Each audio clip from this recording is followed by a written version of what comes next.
बेखौ बन्द' खालामथारनांगौ आरो बे हाखौ इमिडियेट बिटिसिआ गावनि कब्जायाव लाफिननांगौ। बे गासिबो बन्द' खालामफिनजानाय बिटिसिआ गावनि कब्जायाव लाफिननांगौ। खल'बारि एलपि स्कुल बियो नांजाबनाय गोजान नंथारा एखेबारे 20 मिटार 25 मिटारल' बिनि अला। दा बे जायगायावखि दाउ फार्म जायो दाथ' मोजां मोनामजानाय दाउखि मोनामनाय गाज्रि मोनामनाय गन्ध जों बेखौ दिनै मोनजागासिनो दं जागासिनो दं आरोखि। दाथ' अननाय बे जायगायाव दाउ फार्मखौ मानो खालामफैयो? दस्रा मोनसे इन्डास्ट्रि खालामोन बिटिसिआनो खालामोन मानो बेखौ खालामफैयो? दा बिटिसिआ 2007आव हगारबाय बिनि उनाव जेबो फांसन गैया।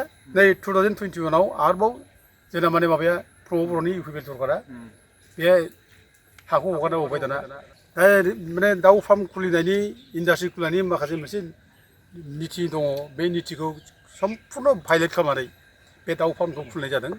दा गथिखे बे 500 मिटार गोजानाव जानांगौ बे गामिनि 500 मिटार गोजानाव एनि माने इनस्टिटिउसन लामानिबो 500 मिटार गोजानाव जानांगौ बे। दाथ' लामाजों नांजाबनाय खाथियाव लामाजों जेरैबो लामा। दा बे हिसाबै बे इलिगेल बियो। दा बे इलिगेल माने दाउ फार्मखौ बन्द' खालामनांगौ। बे पल्ट्रि फार्मखौ जे खालामनाय जाबाय बेनो एखे मिस्ट्रियास आरोखि आसुरित आरोखि। बे पल्ट्रि फार्मखौ बोरै खालामगोन? ओरैनो बिटिसिआ 2007आव DICनो हगारनाय जादों हाखौ।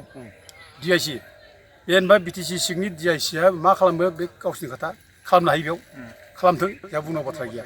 खिन्थु DICआ आरोबाव बे हाखौ 100 बिगा हाखौ आरोबाव गावसोर जेबो खालामाखै। खिन्थु AIIDCनो आसाम इन्डास्ट्रियेल इनफ्रास्ट्राकचार डेभेलपमेन्ट कर्प'रेसननो हगारनाय जाबाय आरोखि।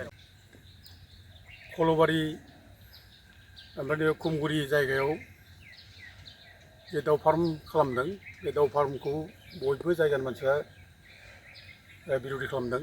बिराद गाज्रि मोनामो। जायगानि मानसिया थानो हाया। स्कुल मानसिया स्कुलाव मोजां थांनो हाया। कलेजनि फरायसाफ्रा कलेजाव मोजाङै थांनो हाया। बिराद गाज्रि मोनामो। आरो हस्टेलनि गथ'फ्रा ओंखाम जानाय फरायनायफ्राव बिराद डिस्टार्ब मोननाय बाथ्रा। जों बेफोरखौ लानानै कमप्लेन होबाय डिसिनो आरो लोगोसे सार्कोल अफिसारनो आरो लोगोसे पलिउसन बर्डआवबो हरनाय जादों, भेटेनारियावबो हरनाय जादों। ओमफ्राय बेजों रिलेटेड जाय डिपार्टमेन्टफोर दं बिसोरनो हरनाय जाबाय कमप्लेनखौ। दा बे कमप्लेन होनायनि बेसिसाव क'क्राझार जिल्ला खुंगिरिया दिनै दतमानि सार्कोल अफिसारनि रुमाव ADCखौ फाथायहरनानै मोनसे मिटिं जाबाय जयैनो। ADC पलिउसन बर्डनि मानसिफोर ओमफ्राय लोगोसे ब्लकनि BDO ओमफ्राय भेटेनारिनि आरो लोगोसे बे जायगानि रायजो राजाफोर गामिनि ओमफ्राय कलेजनि जनता कलेजनि साथ्रफोर ज' मिटिङाव थालायनानै जों बयबो स्ट्रंलि अप'ज खालामबाय जे बे दाउ फार्मखौ उथायनांगौ थाबैनो। आरो बे दाउ फार्म थानायनि थाखाय बे जायगानि मानसिया मोजां बार मोनलिया, माने गोग्गो बार मोनजालिया। बिराद गाज्रि मोनामबाय। हरनि 1टा गाहामाव बे दाउ फार्मनि जेब्ला फेनखौ सालायना होयो बे एरियायाव सारा गामिनि बे फरायसाफोर लोगोसे बिसोरबो माने मोजां बार मोना, मोजां उन्दुनो हाया। बे रखम अबस्था जाबाय। जानाय लोंनाय सुख गैया जाबाय। दा बेफोरनि थाखायनो दिनै डिटेल्स रायलायनानै बेखौ थाबैनो बन्द' खालामनांगौ होननानै दाबि खालामनाय जाबाय। आरो बे जायगायाव मिटिङाव बे माबानिबो पल्ट्रि फार्म मानसियाबो थांदों। बिसोरखौ जों गोख्रोङै बुंनाय जाबाय।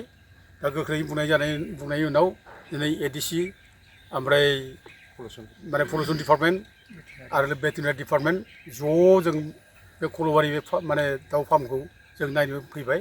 आरो जों बे दिनै बे जायगायाव दङ जों खल'बारि दाउ फार्मनिनो नैबे LP स्कुल, नैबे दक्षिन खल'बारि LP स्कुल बियो नांजाबनाय गोजान नंथारा एखेबारे 20 मिटार 25 मिटारल' बिनि अला। दा बे जायगायावखि दाउ फार्म जायो। दा माने दाउ फार्म खुलिनायनि इन्डास्ट्रि खुलिनायनि माखासे मोनसे निति दङ।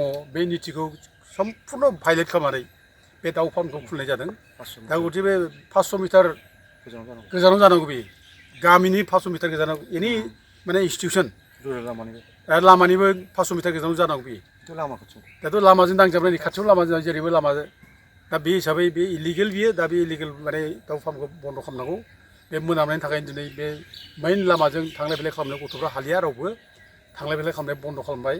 आरो लोगोसे बे खाथियाव फोथार दङ बे फोथाराव गथ'फ्रा माने गेलेयो प्रेक्टिस खालामो देहानि फुटबल गेलेयो बेफोर दिनै बन्द' जाजोब्बाय माने गेलेनो हालिया थांलाय फैलायबो गैलिया बेनिखायनो बेखौ इमिडियेट बन्द' खालामाबा उफाय गैया जों बाथ्राखौ दिनै स्ट्रंलि बुंबाय आरो बिथांमोना दिनै मिटिंनि गेजेराव थाबैनो 7 दिननि गेजेरावनो रिपर्ट होगोन होननानै बिथांमोना दिनै प्रस्ताब पास खालामनाय जाबाय आरो बिथाङा रेजुलेसनखौ लागोन आरो लोगोसे दिनै बे जे पल्ट्रि फार्मखौ जे खालामनाय जाबाय बेनो एखे मिस्ट्रियास आरोखि आसरित आरोखि बे पल्ट्रि फार्मखौ बोरै खालामगोनखो ओरैनो बिटिसिआ 2007आव DIC-नो हगारनाय जानो हागौ DIC जेनेबा बिटिसि सिंनि DIC-आ मा खालामो बे गावसिनि खोथा खालामनो हायो बेयाव खालामथों जोंहा बुंनांगौ बाथ्रा गैया खिन्थु DIC-आ आरोबाव बे हाखौ 100 बिगा हाखौ आरोबाव गावसोर जेबो खालामाखै खिन्थु AIIDC-नो आसाम इन्डास्ट्रियेल इनफ्रास्ट्राक्चार डेभेलपमेन्ट कर्प'रेसननो हगारनाय जाबाय आरोखि AIIDC-नो हगारनाय जाबाय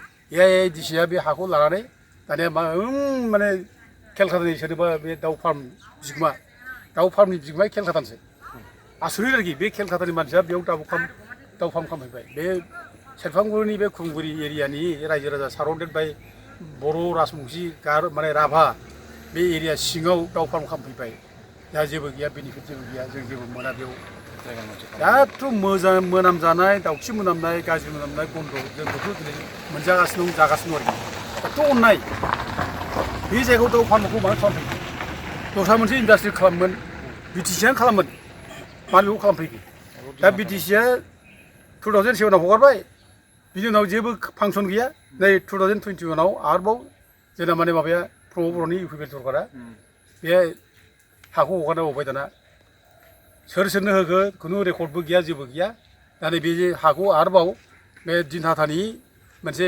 माबानो सेथिया ग्रेन मिलनो हगारनाय जाबाय आरोखि सेथिया ग्रेन मिलनो हगारनाय जाबाय दिनहाटानो दा दिनहाटानि सेथिया ग्रेन मिलआ माने 60 बोसोरनि थाखाय बे AIIDC-नो माने लिस्टआव लानानै बोसोराव माने 4 लाख एग्रिमेन्ट खालामनानै लानाय जाबाय आरोखि दा बेसेबां अननाय दा बिटिसिआ जेबो माने पात्ता गैया बिटिसिआ बेयाव माने रेभिनिउबो मोना नहर बिटिसिआ दा बोरै जोंनि हाखौ बोरै माने AIIDC-आ लानानै बोरै दिनहाटाजों एग्रिमेन्ट खालामखो दिनहाटा बोरैहाय बे जायगायाव माने ग्रेन मिल खालामफैनो नागिरखो बे आसरित साननो गोनां बे 6 सिडुल बिटिसि नाखौ जानला मोनला बोरै हरनो हायो बेथ' हरनो हाया इभेन स्टेटनि अबेबा माबानिबो इन्डास्ट्रि माने कम्पानिबो हरनो हाया दा बे बिटिसिआ गाव खालामबा खालामथों बे जायगायाव एथ' मोजां सुन्दर गुवारै हाबि बे जायगायाव माने माबाफोर खालामफैना बिटिसिआनो पलिसि दा बेयाव बे जि दानाय लुनाय बायदिसिना इन्डास्ट्रि बेयाव खालामफै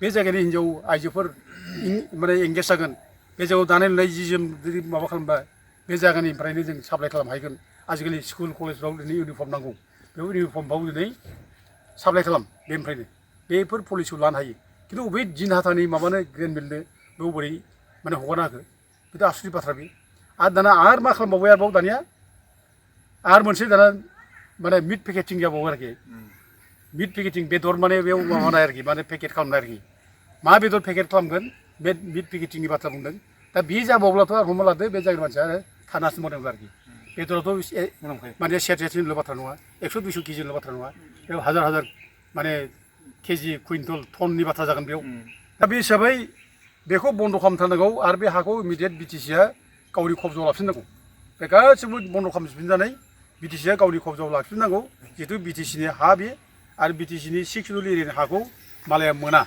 बे आयेनखौ बाहायनांगौ बिटिसिआ लाफिननांगौ जों बेखौ डिमान्ड खालामो आरो दिनैनि बे मिटिङावबो जों बेखौनो प्रस्ताब होनानै स्ट्रं भाबै जोंबो बुंनाय जाबाय आरो जायनाखि ADC माबा खालामदों बे बुजिदों आरो सार्कोल अफिसार मिथियाव जाय दंमोन बेबो बुजिदों ओमफ्राय मिथियाव जायफोर दंमोन बे गासैबो बुजिदों दा जों ओंखायनो बिटिसिखौ जों खावलायो बिथांमोना थाबैनो जाहाथे माने मोनसे इमिडियेट डिसिसन ला रायजो राजानि प्रब्लेमखौ खोनासं रायजोफ्राथ' बिराद गिदिर प्रब्लेम जाबाय बार मेम'रेन्डाम होगासिनो दं बुंबोगासिनो दं बेफोरखौ खोनासंनांगौ रायजो राजानि सुखु दुखुआनो जोंनि बिटिसिनि खुंगिरिफोरनि सुखु दुखु जानांगौ बिसोरनि खैदांखोफोरखौ रायजो राजानि खैदांखिफोर दुखु सुखुखौ बिटिसिनि खुंगिरिया खोनासंनांगौ आरो बेफोरखौ खोनासंनो रोङा जायोब्ला बेफोरखौ जुदि गोसो होआब्ला रायजोफोरखौ अनसायनो रोङाब्ला रायजोफोरा गाज्रि मोनगोन खुद्रिगोन बेखौ बिटिसिआ बुजिनाया मोजां